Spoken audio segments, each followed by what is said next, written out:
ఒకానొక రోజున పార్వతీదేవి కైలాసపతిని సమీపించి, నాథ, సకల లోకేశుడు పరమేశ్వరుని పత్నినైన నేను ధరించేది నారచీరలు రుద్రాక్షల, కనీసం ఒక్క బంగారు పోగైనా నా ఒంటి మీద లేదంటే ఎంత అవమానకరమని వాపోయిందట.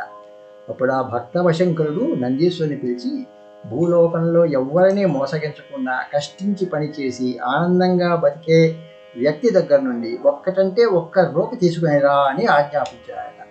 అటువంటి వ్యక్తి కోసం వెదగ్గా ఒక మూటలు మోసే బండివాడు దొరికాడు.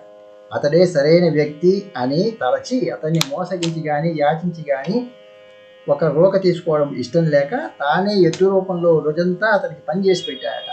సాయంత్రానికి అలసిపోయేసరికి నందికి ఆ బండివాడు సపరెన్నో చేసి స్నానం చేయించి గ్రాసం పెట్టి సేద తీర్చాడట. మూగజీవుల ఎడ అతను చూపిన ప్రేమకు నందీశ్వరుడు పరమానందభరితుడై అతని వద్ద నుండి ఒక్కటంటే ఒక్క రూక మాత్రమే తీసుకుని కైలాసానికి చేరాడట. పరమేశ్వరుడు ఆ రూకను కైలాస పర్వత సానువుల్లోకి విసిరివేయగా అది మొలచి ఒక బంగారు తీగ రూపుదాల్చి బంగారు పూలను పూచిందట. పార్వతీదేవి ఆ సువర్ణ పుష్పాలను అలంకరించుకొని తానెవ్వరికీ తీసిపోను అన్నట్లు వయ్యారాలు ఒలకబోసిందట. అది కష్టించి ఆర్జించే రూక విలువ అని మనకు తెలిసిన కథ. నేటి కౌన్ బరేగా కరోడ్పతి సంస్కృతి నుండి నాటి కృషితో నాస్తి దుర్భిక్షం తత్వస్థాయికి భారతీయ ఆత్మశుద్ధికి మనం చేయాల్సింది ఎంతైనా ఉంది కదా.